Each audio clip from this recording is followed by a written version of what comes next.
Today is September 28th, 2015. It is a Monday. It is 11:54 a.m. in the morning. I left at 10:30 from Southern Towers and I arrived here now. So it was quite the little jaunt. I'm planning on going to see the Exorcist stairs today in Georgetown, depending upon whether or not how long this takes. The place is humongous and it's under construction.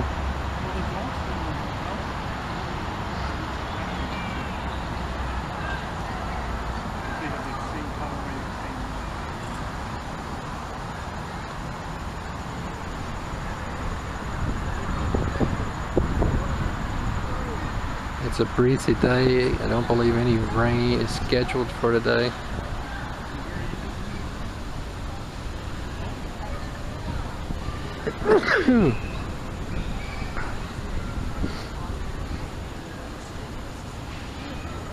I think that's part of the tower. They've been doing some construction.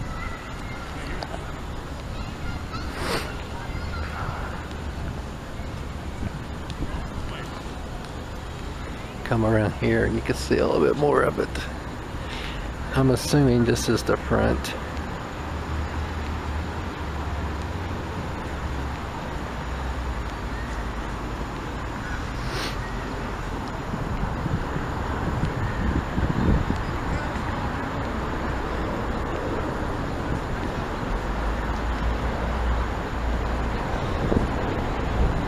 There you go. You can see the scaffolding up there.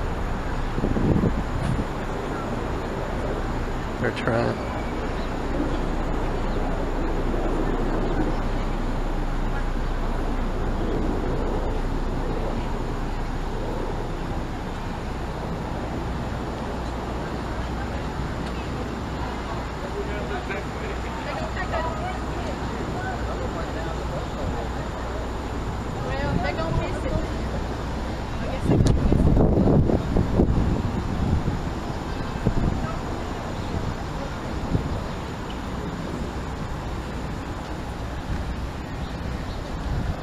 You can see the decay or breakage.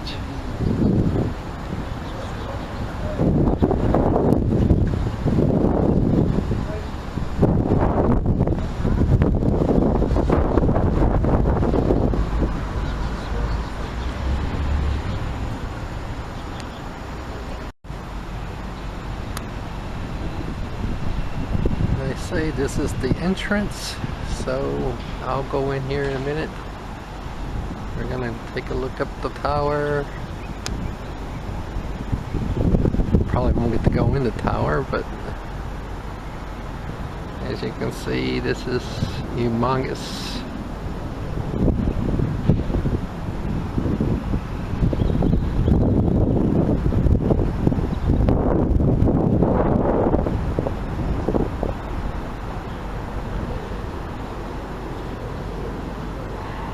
It's undergoing quite a bit of renovation.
See, we can't see the Washington Monument here to have anything to, so that's. I guess what? Okay, the Lincoln Memorial down there to the right of the Washington Monument. I don't really see it.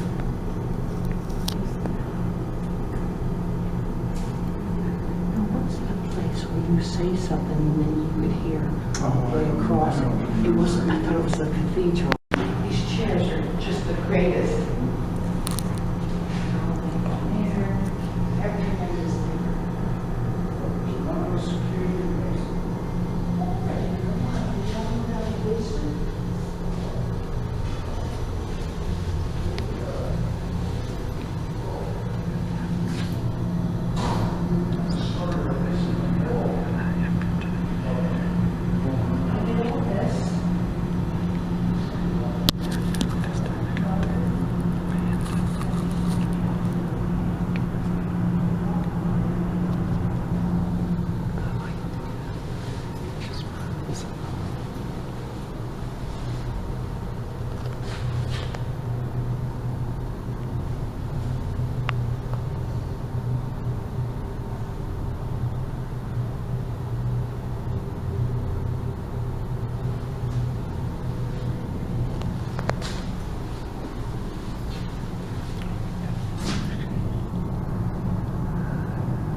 It is September 28th, 2015. Today is Monday.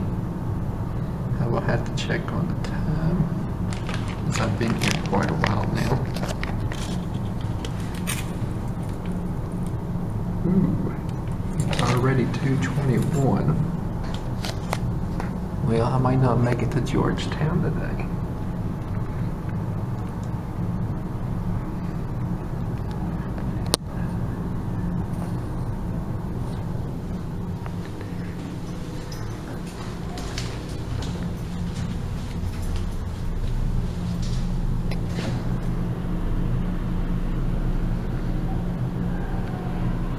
I'll have to tour the garden before I leave.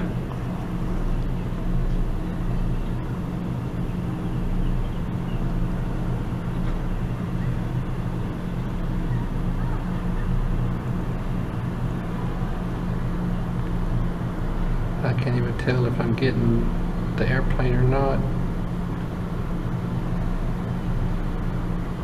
It's so tiny on this little screen.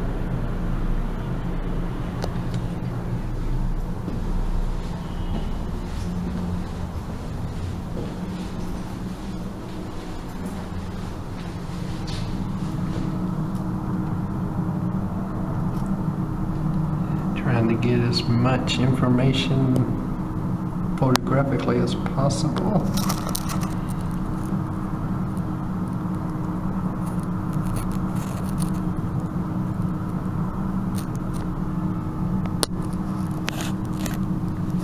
Get an idea of just how far up you are.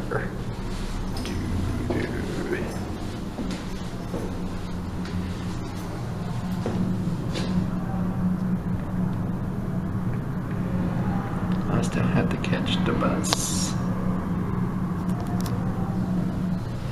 There was a lot of traffic. Let's see if I can zoom in on that.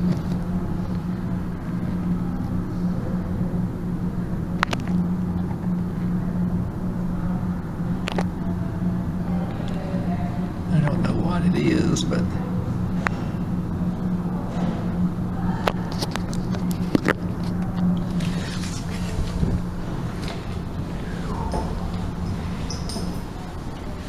it takes a while to go through here if you want to capture everything.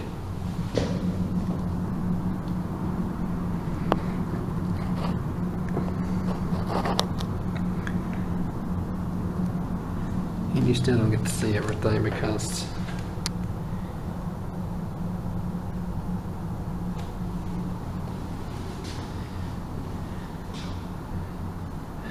of the earthquake. They're doing restoration, so.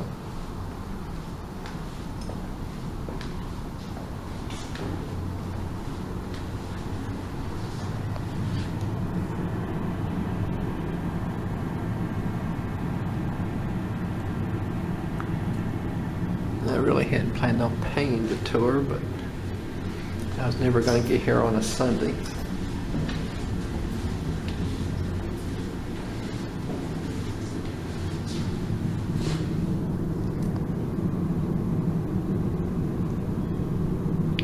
The planes are riding high in the sky today.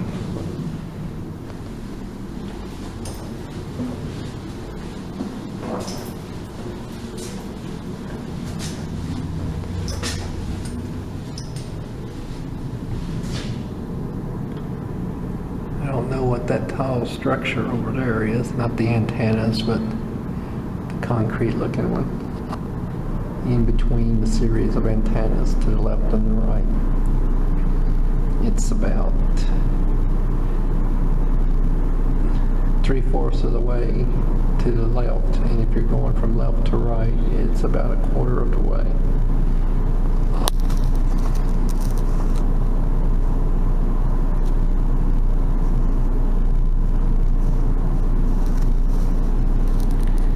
There is the elevators to the grounds. And there's some of the pieces, can you see?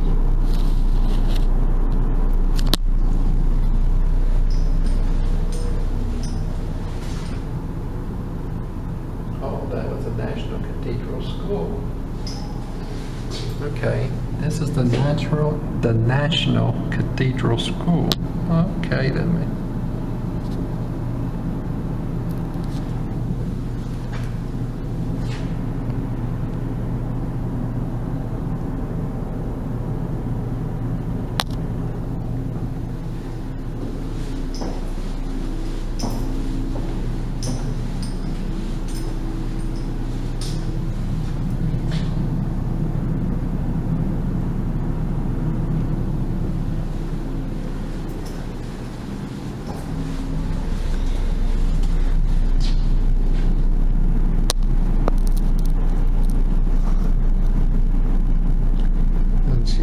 Ruth was a good tour guide, so the tour is free.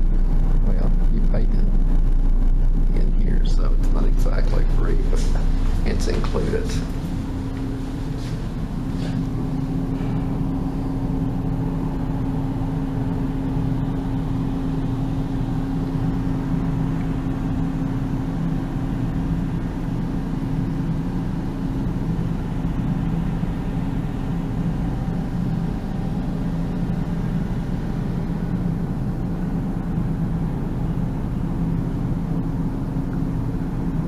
Seeing the lead through the lake glass windows.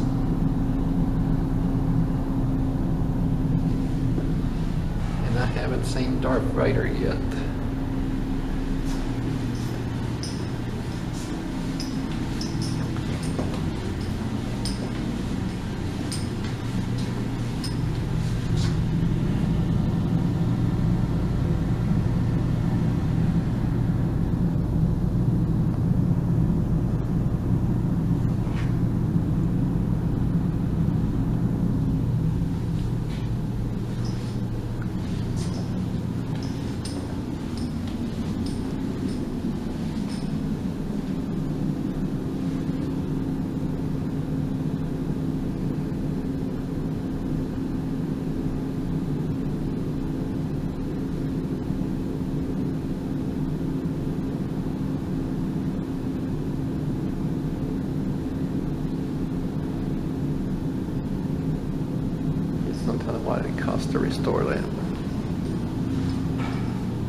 November 28th, 2015.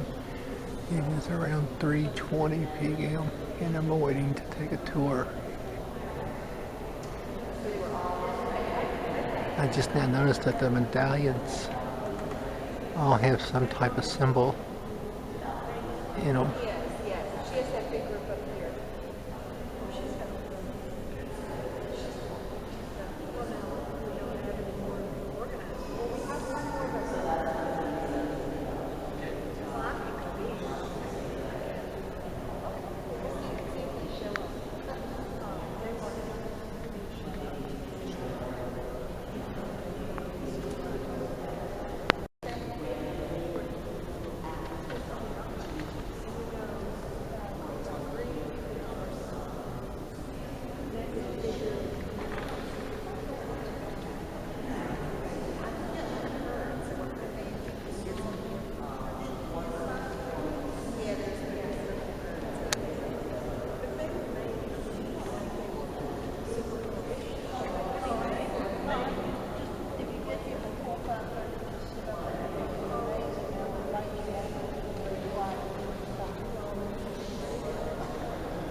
We might just have a look at the cathedral's most photographed window, our space window, which celebrates the landing on the moon of the Apollo 11 mission in 1969, when Americans were the first humans to put foot on the moon.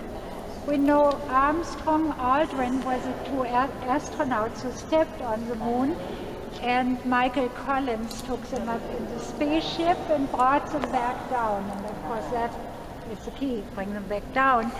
And if you look at the window, you see a dark red round in the upper middle, the moon. In the center of that, this little black dot, size of a silver dollar. That's a piece of a moon rock, which NASA gave to the cathedral, and Aldrin took it up to the high altar, had it blessed, and the artist incorporated it in his design. So that's our space window. We have 235 windows, but I'll spare you most of them. And if you like to sit down here for those 8 minutes or so while I tell you about the history of the cathedral, and ideally maybe we are sit exactly out.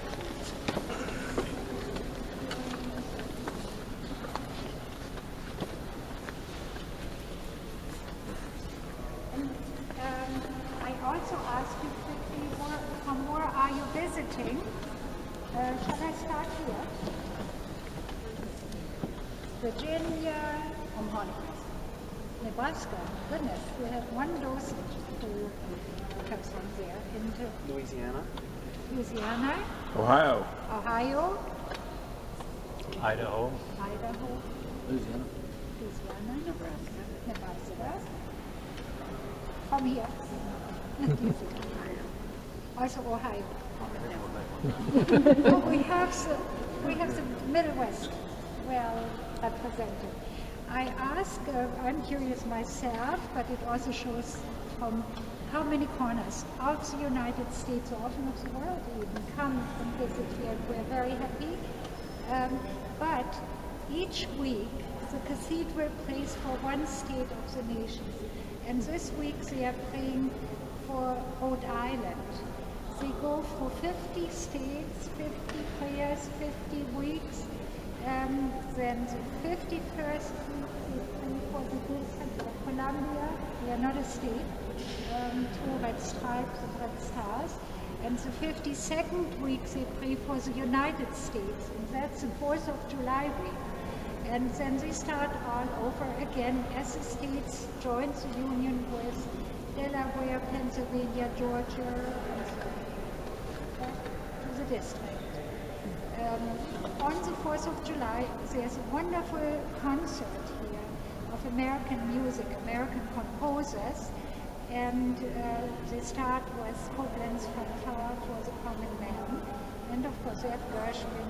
I've never heard Gershwin played as magnificently as 2 years ago when they had a big concert grand on the crossing. And I will tell you later, we have this organ, a Skinner organ from Boston, which has 10,647 pipes. Very powerful. Actually, this year I wasn't in town when they had the concert, so I just looked at the website and kept clicking, and I'm not good. So I come upon the concert, and here I listened to 1 hour and 45 minutes of the last 4th of July concert, just to give my time. So you're very welcome, and I see you. Thank you. Now about the cathedral, there's a teeny bit of history. In 1790, George Washington was l'enfant, surveyed the area of the new capital of the young United States. And it's documented that he spoke of a national house of prayer, where everyone was welcome. We know from the Constitution that, of course, there's a separation of state and church and religious freedom. So that was to have been what is now called Penn Quarter, not far from the archives, not far from the capital, 1790. Nothing happened for 100 years. In 1890, a group of movers and shakers, we would say, people with money, interest, importance and such, did get together and decided there should be a great national church here in Washington. And they thought it should be here on Mount St. Aubin. I used to say it's the highest elevation in the district, but they are somewhere for Reno, but we are 600 feet above sea level, hence it's a very prominent location.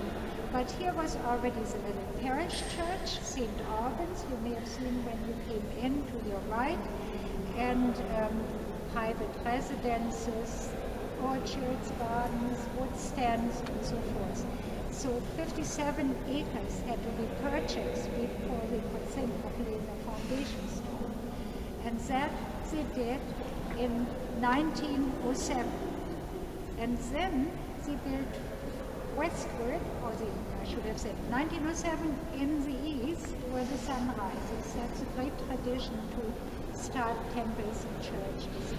Then they built towards the west and finished in 1990. So it took exactly 83 years to build this cathedral, all with private monies, just like yours.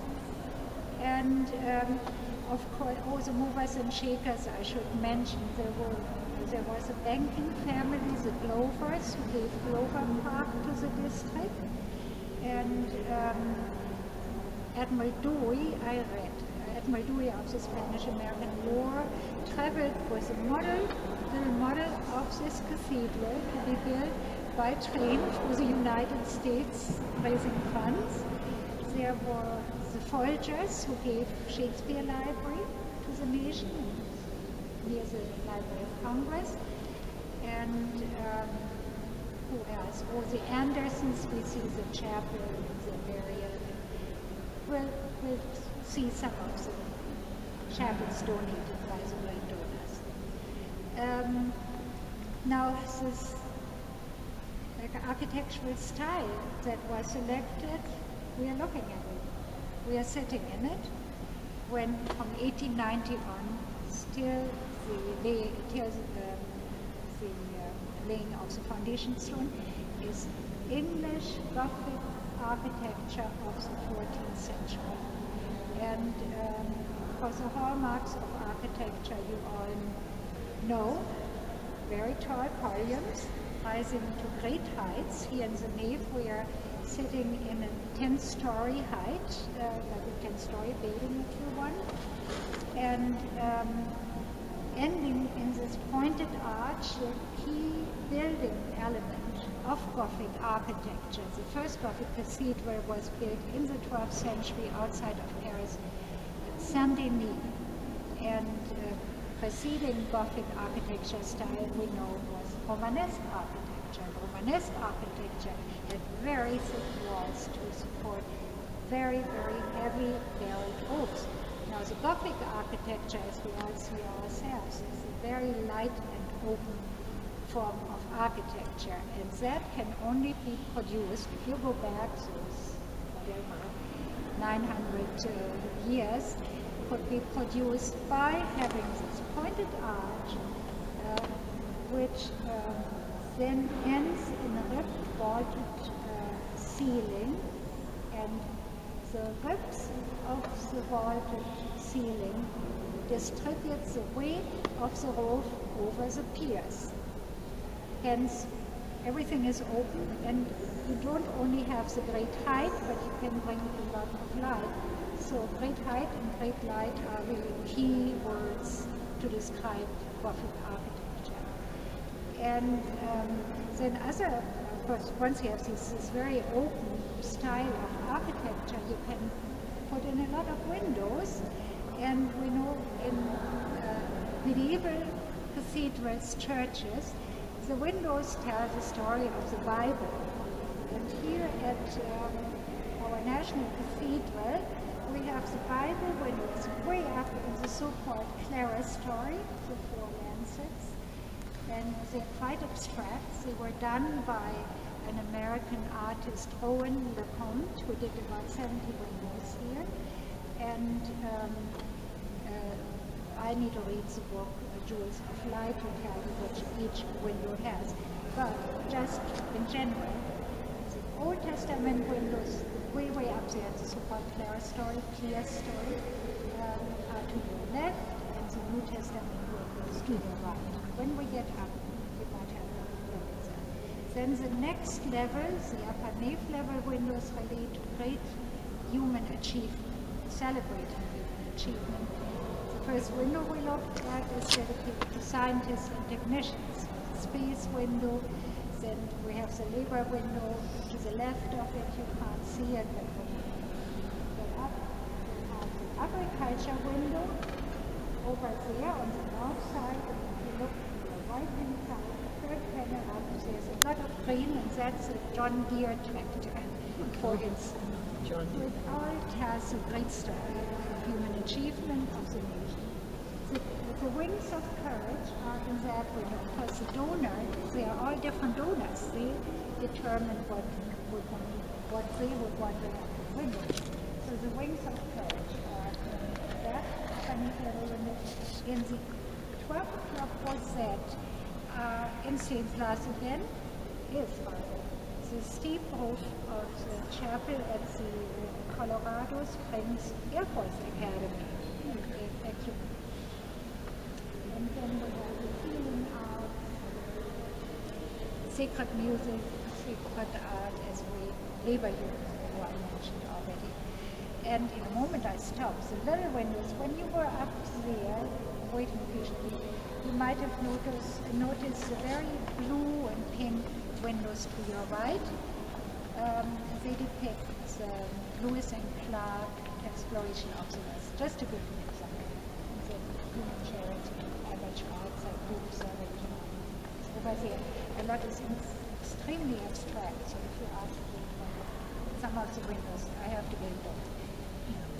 Now I stop talking about the windows. There's 235 windows, and none was damaged by the very, very substantial damage, especially, of course, in the upper parts of the cathedral. Now the outsides cost 30 million, 26 million, I think, that written down in 2013. Anyway, but this part at least is finished. They've taken away the netting, they had steel netting all over at this upper level, and moving platforms as they worked away. And they also, when they looked for damage, they cleaned the windows. They are literally, as we have been in a long time, lots of windows. We have people buried in the cathedral. The only American president, Woodrow Wilson, is buried right over there with burial bay. When we get up in a moment to walk to the sanctuary and look at chapels, you may want to look at the burial bay. Now, Woodrow Wilson, who was president at the time of World War I, 1914 to 18, he died already in 1924. So he was first buried, full burial, in Crypt Chapel. When they finished this nave for the bicentennial in 1976, just before that, there is burial. Other full burial sarcophagi and such we see as we go through some of the chapels, that in the crypt was several more. So at this point, 40 full burials, and we used to see no more full burials, but then someone gave a big donation, and there are more, 60 more in the crypt area. Then we have a columbarium, which is the chapel underneath the crossing. And there are about 200 urns, and Helen Keller and her teacher, Anne Sullivan, are the famous names there. Let's see, what else should I tell you? Kids are obviously, you can read out the George Washington Memorial in the center aisle, and it sticks out roughly 20 feet, just to talk about the length of the cathedral. It is the second largest cathedral in the United States. St. John the Divine, also Gothic architecture, will be bigger once finished. It's now nearly 2 years ago that I went and asked, when do you finish? And the fellow just shrugged his shoulders and said, maybe in another 125 years. But they had a fire, they have money problems, and they cannot really transact over one part of the grounds. Yeah, Amsterdam Avenue. What else? Oh, and so this would be the second largest, and it would be the sixth largest cathedral in the world. St. Peter in Rome is about 3 times larger by square footage. This is roughly 83,000 square feet, and St. Peter is 203,000 square feet, roughly. And I figure some of us have spent hours on the television, maybe, if not traveling, to see the coverage of Pope Francis in the United States. So let's see, what else? Shall we start walking? First questions. It's a highlight for I want to talk about something which might interest you. Any special questions? Just if they come, please ask. We can have a look at like with burial bay, and then we'll go to the cross.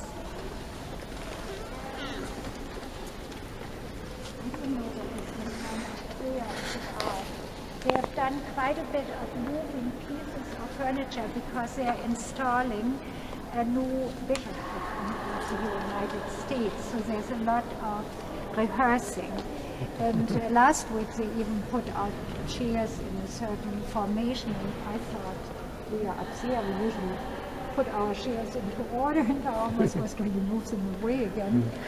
So that is, I think, what goes on to prepare for the installation of the new American bishop of the Episcopal Diocese.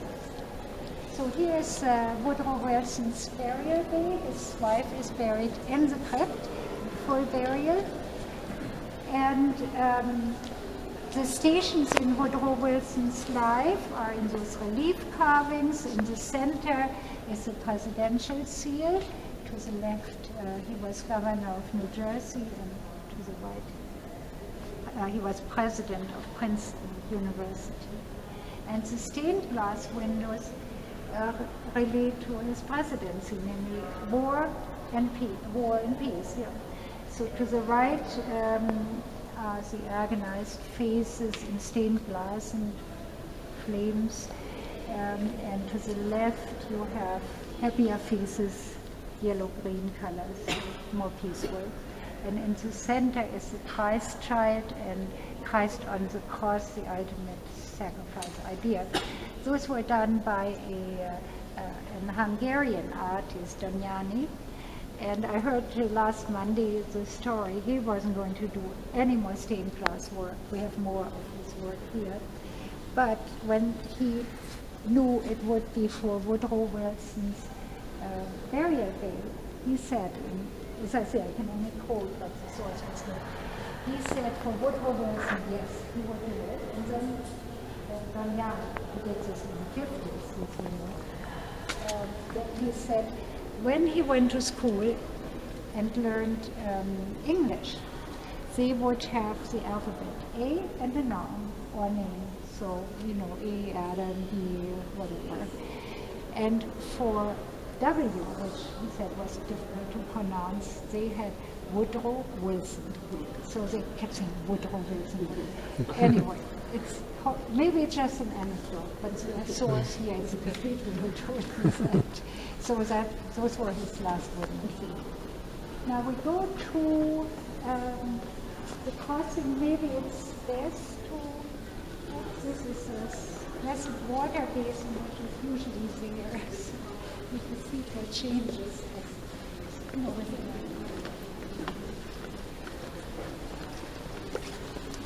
a lot of secular and religious events are also televised. Behind us is the sound booth, here are the video booths. A lot of national events take place, like the inaugural breakfast after the inauguration the next day. Also, since some of the key concerns of the cathedral are social justice, interfaith, and reconciliation. So there are forums in which these bigger, and education, of course, these bigger themes are spoken about, discussed, and televised. So if we walk to the crossing,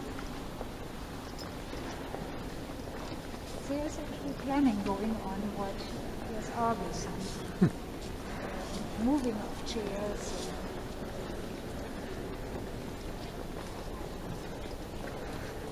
I am more than happy to take his, he can call me now, because again, I need the information. More than it. And I can actually have Sarah show you where the material will be. Okay. To be a church house, where the lessons are. Yeah. We are now in the crossing of the cathedral, underneath the Tower of Glory. And this tower rises 300 feet, and you may have seen the damage caused by the earthquake, because that earthquake just knocked off hangars and angels, quite a few angels, and of course they are working on that now. It was an earthquake, the master mason explained to us, which was the energy of this earthquake just pulsed through these piers, and of course did the most damage at the highest levels. Sometimes they have their screens on and you can see how they moved the stones, you know, in a zigzag fashion, which again is difficult to repair too. Anyway, so here is this tower. It's 300 feet tall, and it has two very heavy bell sets. Peel bells, which are pentrum. The ones, they actually were, they came from England. And Callan bells, which you play on a clavier, and the huge Bourdon bell, which is electrically activated, I think 12 tons heavy or so, which you play at special occasions, of course, when we have great national occasions. But also, now it's several years ago, just as an example, when there was this massacre of those little children in Newtown, Connecticut, they rang the big bell for each child and each teacher. So there's always the human suffering or sacrifice, but also human joys. Anyway, but this bell set, as I say, is very, very heavy, and I get to my statistics. That requires these piers to hold up the tower and the more than 100 tons in weight of bells. And here we have the piers exactly 19 feet in diameter. At the chapel below us, where the columbarium is, St. Joseph of Armatheus Chapel, they are 27 feet in diameter, so you have 9 feet added to each. And at the foundation level, the master mason said they nearly touch, because they had another 10 feet to each piers. Because this whole cathedral is actually built without steel supports, one stone on top of the other. And I think I've forgotten to tell you that we are standing amongst 300 million pounds of limestone from Indiana. An earlier group I had just before you, there was a couple from Indiana, and quite often we have, in this case I didn't ask, but some have told me that at this quarry where the stones were cut, they actually have marked the area where they were cut, and they saved the tools in a shed. Now, of course, after the earthquakes, they needed it in stone. It's Bedford from that great quarry. Anyway, so here we are underneath the tower of glory, and we're looking at the pulpit from which clergy presents homilies and sermons. And upon the invitation, this is not a parish church, it's a national church. It sees itself as a spiritual home of the nation. So upon the invitation of the dean, any ordained minister can deliver homilies, sermons from this pulpit. And if you see one of the national events by chance on television, you see lay people presenting eulogies or little speeches from the lectern. So, now this pulpit has seen Martin Luther King giving his last sermon 4 days before he was assassinated in 1968. The Dalai Lama spoke from it after the 9/11 terror events. Billy Graham has spoken from it, rabbis have spoken from it, of course the local clergy or any invited clergy speaks from this pulpit, and of course lay people from the lectern. And this platform, which wasn't here when I came in '98, but it gets bigger and bigger when we have concerts, we can barely squeeze by. That was put in much later with the idea of having people who come into the church see what's going on up here, because at the high altar, in a moment I will tell you, you just have walked 1/10 of a mile. So it's a long way for those who sit in the back of the cathedral. I don't know how many people are now can fill the church. 3,200 by fire marshal order, but that depends on doors. You know, and some of our doors are not open yet. The south portals are still under construction. There's a lot of construction on that side. But I think the women's porch in the north is accessible and escapable. So let's see, we're walking now into the sanctuary. Look at 5 chapels. Would you have questions I might answer? Without so much. I haven't even told you that this chapel, this pulpit rather, was built of limestone, which was donated by Canterbury Cathedral in England and shipped here in 1903 before they had laid the foundation stone in 1907. They knew there would be a cathedral rising here, and Americans paid English carvers to do the theme of this pulpit, namely the Bible. And in the niches are statues of great English scholars who translated the Bible from Greek, Latin, Hebrew into English. And in the center panel is a big relief carving of the signing of the Magna Carta in 1215 when King John was pushed by the barons of Runnymede to sign it. Again, one reads he couldn't write, so he just sealed it. And one also reads that the Magna Carta gave very, very few rights to the normal people. It was here last year, one of the 8 copies still existing and exhibited in the archives. So now on to the first chapel, the Memorial Chapel. Oh, I forgot to tell you maybe about these. No, did I tell you about the rose windows? At the end of the day, I don't know what I talked about. Earlier we saw the west rose window, Light and Life. Then to the north we have a window by different artists. That is a window of Last Judgment and Death. The Christ figure in the center rosette is about 6 feet tall, just to give you an idea. And the 12 o'clock rosette has the golden gates to heaven. And you can see the 6 o'clock rosette, which has the flames of hell. So that's the north rosette. The south rosette, or rose, I should say, they're 22, 24 feet in diameter, is the triumphant church rose and the rose of redemption, forgiveness. So you have the 3 tenets of Christianity: light and life in the west, in the north, death, last judgment, in the south, redemption, in a nutshell. So now we go into the sanctuary.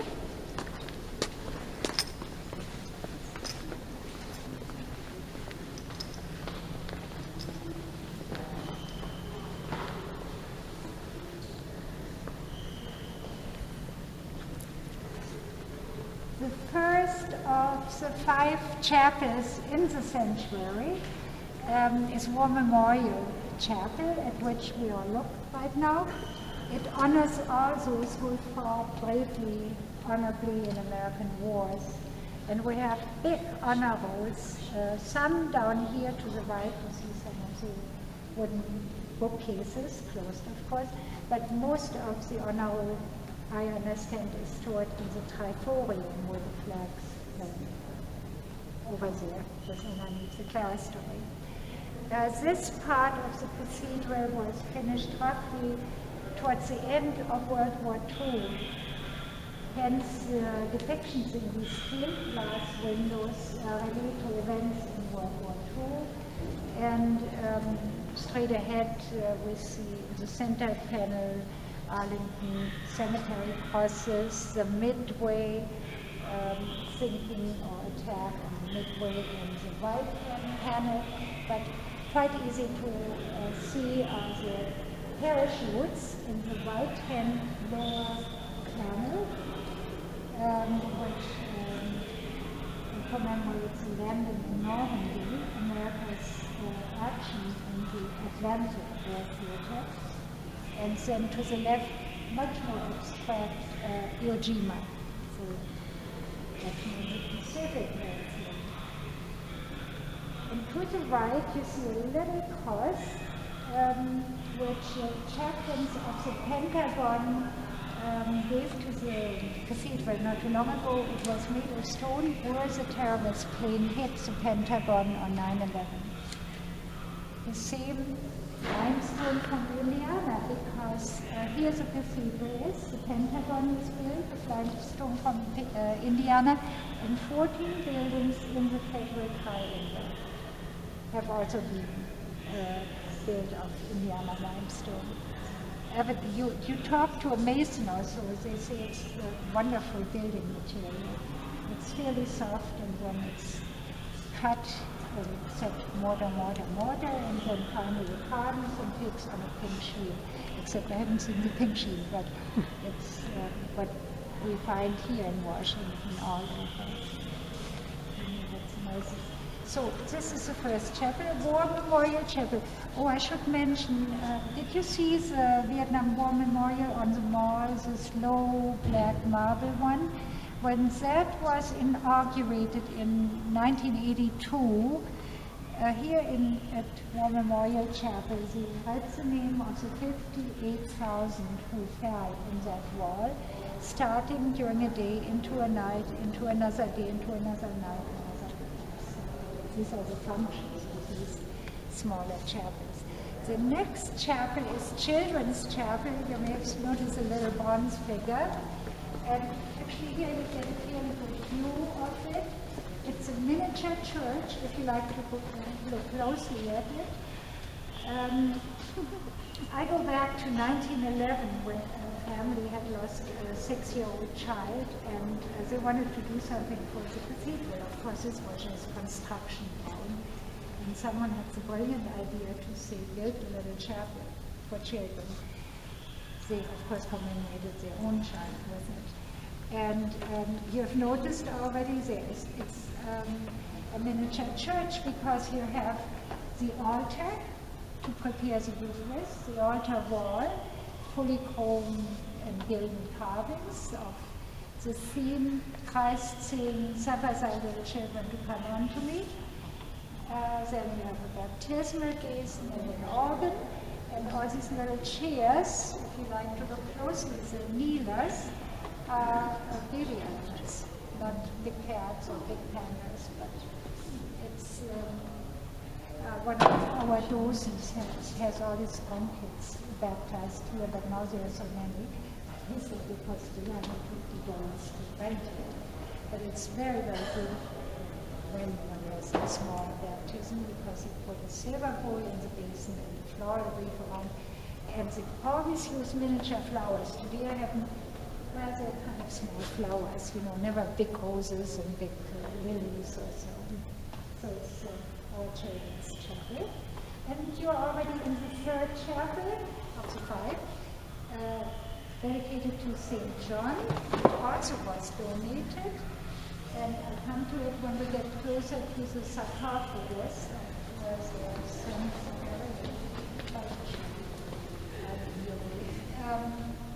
You notice all these red kneelers again, and they honor Great America. It's only half American.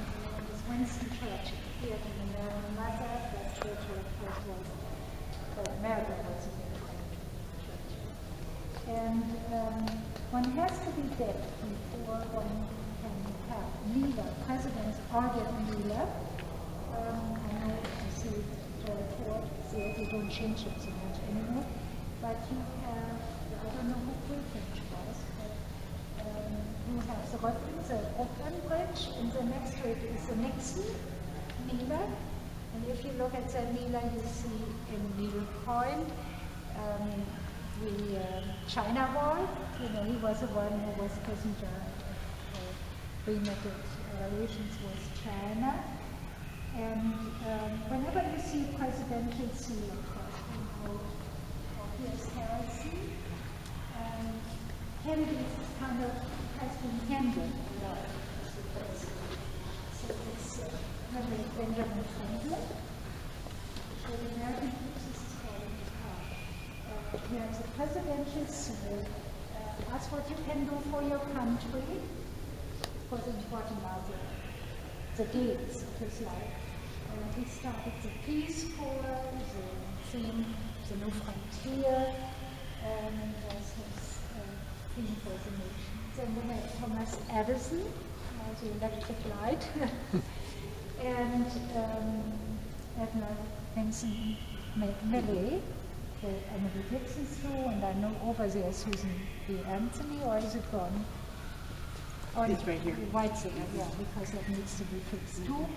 And the latest one of Ford is next to Edgar Allan Poe. The presidential seal is now modern, given not the traditional. Who does all the needlepoint? There is a volunteer needlepoint group. They pay an artist to design, and then it is committed. And I hear that the needlepointers have an extremely strict measure who can do it, and they do it as volunteers. And then, of course, the cathedral pays for the mounting and so forth.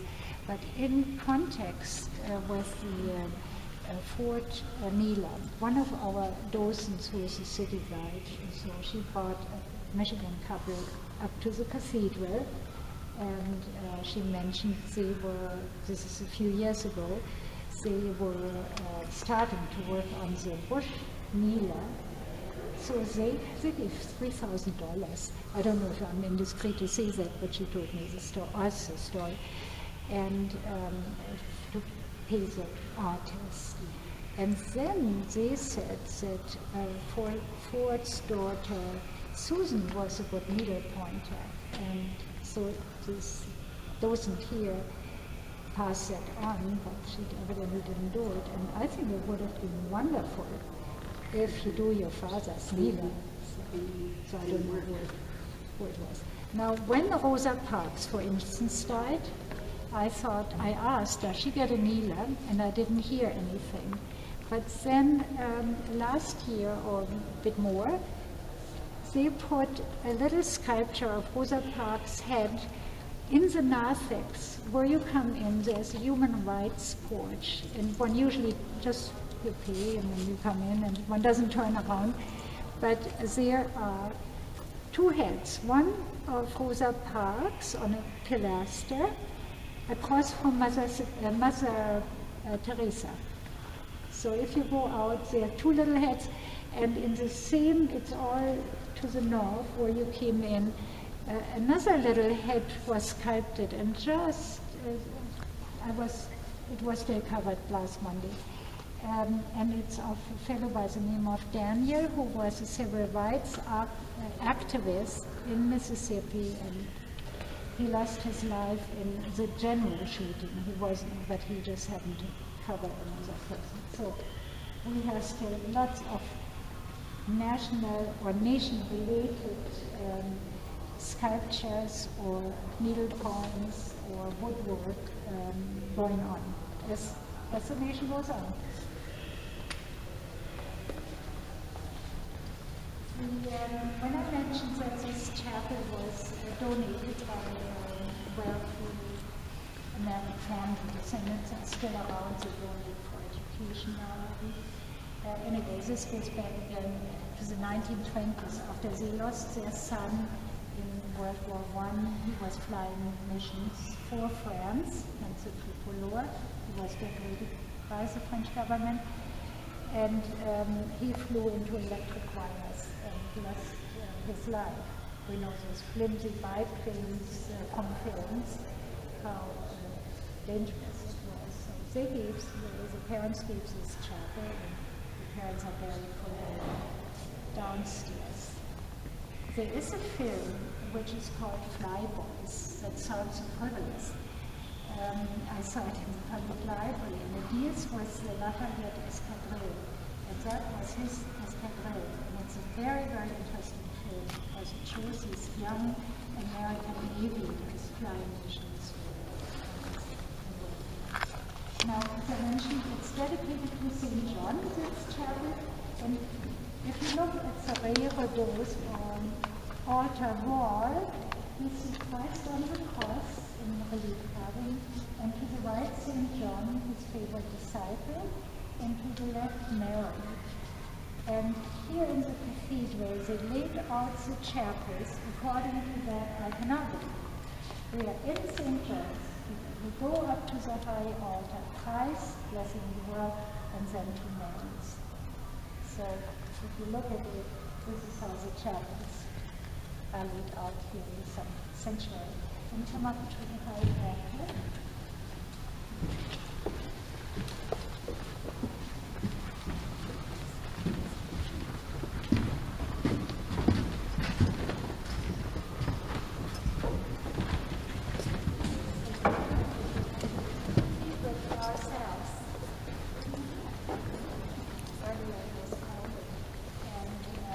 You know, there is this wonderful photo of the rose window through that root screen, which is American oak carved.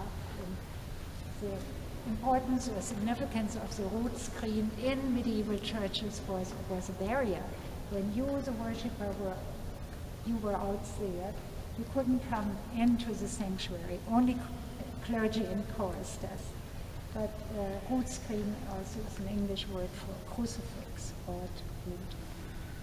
Anyway, so we are here at Evensong, And my husband took a photo of this beautiful concoction, and it doesn't come out.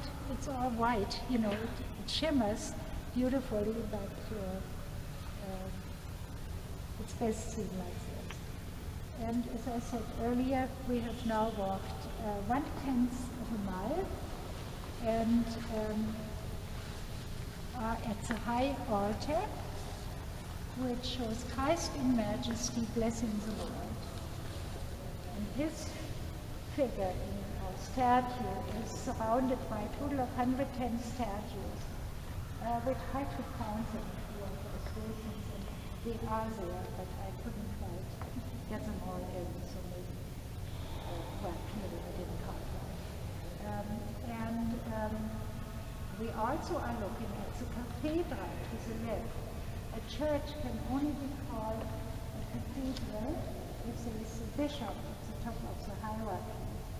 And going back to early Christian history, a bishop had to have the ceremonial seat called cathedra in Greek. Still, from those in a dictionary, seat or chair is cathedra, hence cathedral. We have right now I told you earlier, well, everyone is told this church welcomes everyone of any faith or none, but essentially it's Protestant church, Episcopalian. And yet I also told you, which is the fact, any ordained minister can deliver sermons or homilies also from the pulpit, from the invitation of the dean. So we have an Episcopalian woman bishop, Bishop Marian Buddy from Minnesota, here, for the diocese here, and of course the one for the bishop for the United States Episcopalian diocese is going to be installed on November 1st. Therefore we have all these movements of furniture and roundels in the front, but I confuse this. So the high altar in the east were at even below the crypt level. Below us right now is Bethlehem Chapel, the first little chapel finished in 1912, the first roof. They had services here on Mount St. Alban. We have old black and white archival photos in 1904. Many people assembled on the grounds outside open air services, but the first covered service was in 1912. Theodore Roosevelt was present then. He was present when they laid the foundation stone, and then when the cathedral was finished, President Bush's father was present. That's another digression on my part. Anyway, when we turn around, we look at this great choir. It's all American oak, and I mentioned already earlier the organ, Skinner organ. The Skinner organs from Boston are still considered the gold standard for American church organs. Now this organ has 10,647 pipes. So don't give out of the tune, we just heard there's going to be a lot of restoration work over the next year. But of those 10,647, some are as thin as a pencil, makes the sound of a piccolo, and the organist told us up in the triforium where all those lights are, there are pipes that are 32 feet long, they lie on their back, and about this big, so a child could slide through. And all those, I can understand it, but all those 10,647 pipes are stashed away in the sanctuary part. And of course, downstairs in the crypt they have the bellows, but it's now all more technical, the aluminum and so forth. You see the little Gothic doors behind which the non-seeable organ bellows or pipes are. The console to play the organ from is way over there. You have 4 keyboards and many registers. And today we had the first organ demonstration again because school has started, and for instance at 5:30 they are preparing already or have laid out books for the evensong. So boys' school, girls' school takes turns, we take turns singing evensong. It's 5:30 here, and one can sit, normally they sing over there, one can sit in the choir and listen. It's very, very beautiful because those school kids get partial scholarship, and tuition is extremely high. I think now it's over 40,000 a year, so to get partial scholarships. So there's a very strict selection of those who sing in the choir. In fact, one of our docents also on Mondays had her 2 daughters in it, so we know what a load it was too, because before school at 7:45 they have to take this, and then they have lots of homework and lots of stuff. Anyway, so evensong is clearly sung tonight, sung during school days and during the school year. At other times it will be evening prayer, or groups are invited or asked if they can sing evensong. It's always beautiful. Does that happen every day? School day, but not Fridays. I guess then those poor kids can start their weekend or so. But like Monday through Thursday, and then on Sundays you have a bigger evensong. But sometimes they are invited choirs, and they also have mixed choirs, and the men choir sometimes even is added to one of the school choirs. Wonderful singer. Very nice. Okay, we have still 2 chapters to look at. Do you have questions, maybe? Maybe you saw people often say, why? What is this? There's clergy, chaplains of Congress come, basic there. Senate House. If not, you can sit there.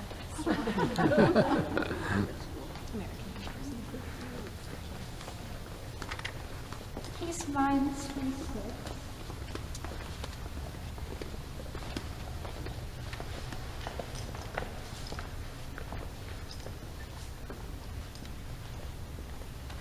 We are now in Mary's chapel, and the altar wall shows us stations in Mary's life, in this lindenwood altar, painted and gilded.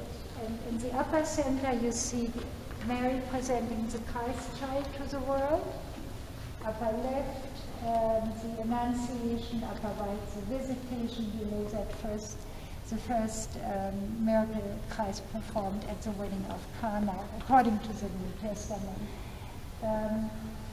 I ask, because people sometimes ask me, did they get it from an old cathedral in Europe or so? No. It was an Italo-American in Boston in 1933 who carved this altar. This is exactly how I reacted. Isn't it fantastic that there are these artists, and Pellegrini was his name, but who knows about him? And as I said earlier, the whole chapel is dedicated to Mary, and the Andersons, who were part of the group who got the Cathedral off the ground, are buried, full burial, right here. And actually near Dupont Circle in town, there's Anderson House, Beaux-Arts, big villa or townhouse, and that is open as a museum, not Mondays, during the week from 1 to 4. And in it is also the seat of the Society of the Cincinnati. But also more tapestries, because also these 500-year-old tapestries were donated by the Andersons.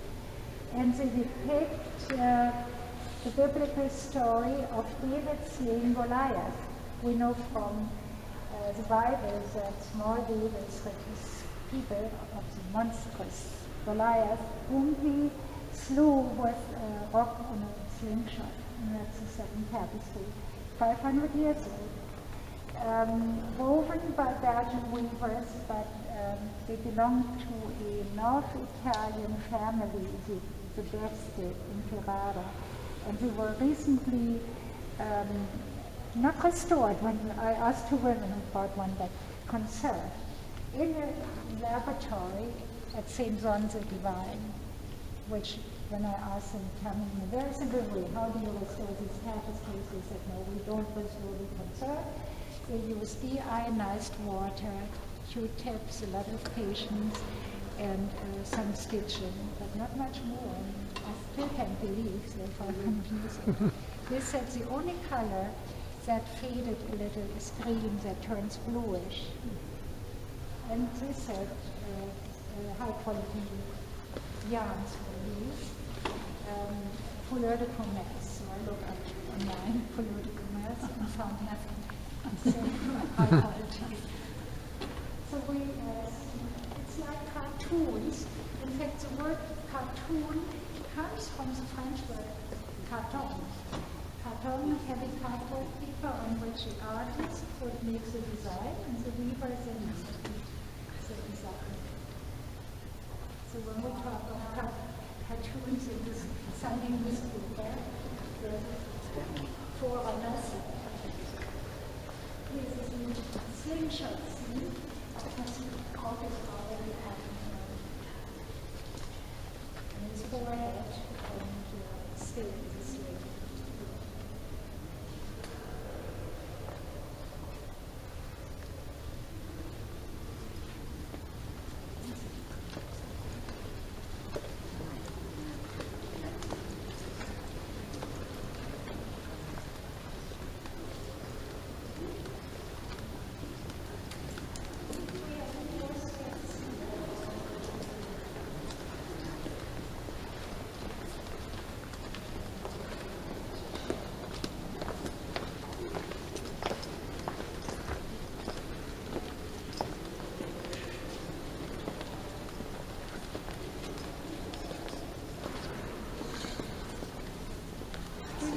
On a project of the cathedral? Yeah, it's an assignment. Where? An assignment. I have to answer questions about the cathedral. Is there something I may know or most likely not know? I can't tell you. I have already a fallen on my nose. I was just wondering, these are the north bosses? Yeah, and there are no bosses. And right, when I came in 1998, what are you going to do with it? I asked, and they said nothing, no money for it. So, and earlier we talked about bosses too, because you notice there's a big bosses all along the nave, way up there.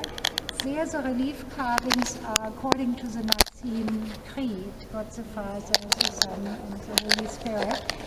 And then we have, did I point it out, maybe we have this curious boss, which is next to the space window, but in the south aisle. And you look up and it just is like a big white mass, a bowl with indentations. There's the footprints of the astronaut, so that was in the south aisle goes with the theme of that window. Then we have, of course, a lot of the religious windows.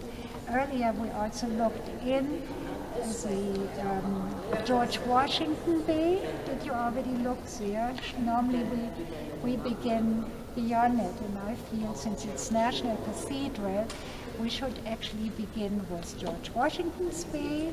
There's a stained glass window, which is abstract but relates to the Revolutionary War, and the Lincoln Bay in the north, and that has a fierce stained glass window, a lot of red because the Civil War was such a tremendous war. So we should start there, but they tell us to start here. But you can look at some bosses there. Why do I talk about George Washington? I fell on my nose because I didn't know. But the bosses there are very curious, but their theme is the new nation, build a new nation. And next time I look sharply at the other bosses and what the Lincoln bosses say. The Lincoln boss, I don't know how much, is it mostly bosses that you need? It's just a lot of kind of random things about like bays and the tapestries and right. Yeah, the history. their worksheets. Did you pick up some worksheets and ask whoever it is at the desk? We are very happy when someone comes and studies, and we might even get some worksheets out of the office. Please ask, and I can point out where some are in the West. Sorry to digress. We have only one chapel here on the main level to look at. It's Holy Spirit Chapel. It's in the north of the cathedral, and that chapel is dedicated to private prayers, quiet moments, just sitting, and that's also why we stand here and not right in front of it in case someone sits in there, which I don't think right now. The Holy Spirit Chapel is a chapel for prayers and quiet moments, and anyone, of course, is welcome to sit in there. The symbol, of course, is the dove, which is in wrought iron in the upper part of the gates, and again on the predella, the lower part of the triptych altar wall. And that altar wall was painted by N.C. Wyeth of the American dynasty of painters who did a lot of painting in Maine. One of the wives is still around, Jamie Wyeth. But this would have been a great uncle. In the predella, the lower part, the white on the blue, sky blue, you find in different designs, not only the dove, but also an attribution like knowledge, truth, charity. So that is the fifth of the 5 chapels here on the main nave level. And to the left is a table with a box and a pad and pencils to ask for prayers. And the prayers are said at intercession service each day at 2:30. So go back there, and of course one can light candle, and he is rehearsing for evensong, which is going to be at 5:30. I let you off the hook here. We have other questions, but do ask at the desk if there's some worksheets they can give you or take them from a table. Thank you. And there is, of course, a crypt. The crypt is 38 steps down, and there's 3 more chapels. That is the woman's porch because American women did charity works and such to collect monies to have a great entrance with porte cochere. So when cars and fancy folks come in, that is where they would get out of their limousines. We call it the women's porch. What else do I have? There is a ceiling decorated with different designs of the Greek cross. The Greek cross is the even-handed cross. The Latin cross is the cathedral cross. You know, we have a very long center nave and short transepts in the sanctuary. So Latin cross like this, and many different designs with a lot of artistic liberty are painted on that ceiling. But from here you may not see, in the center above the Gothic pointed arch is like a streak of paint, as if someone cleaned a brush. Well, that was done by the artist, and it represents Halley's Comet with a lot of imagination. So I have a group. We are over there. We look at the poor church mice on the wall, and I mentioned that streak of paint is supposed to be Halley's Comet. And then I said I've forgotten when Halley's Comets kind of whooshed about over the earth, over the globe. And there was this fellow who said, I know exactly, my daughter Haley, standing next to him, was born in 1982. So that's 82. Now we know, because the comet is coming again, but I don't know when. 2020s or so. Is there something you're thinking very patient. Something I could answer. I go back to the west, and I highly recommend taking the lift in one of the towers to the 7th floor, from where you have a very good view over Washington and beyond. So, and then you can still go from there through a gift shop in the south aisle into the crypt. So whatever you like to do. Whoever likes to go up and go into the towers, would you?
Representing the Revolutionary War. Thank you, you've done a real nice job. Thank you for your patience. I appreciate people who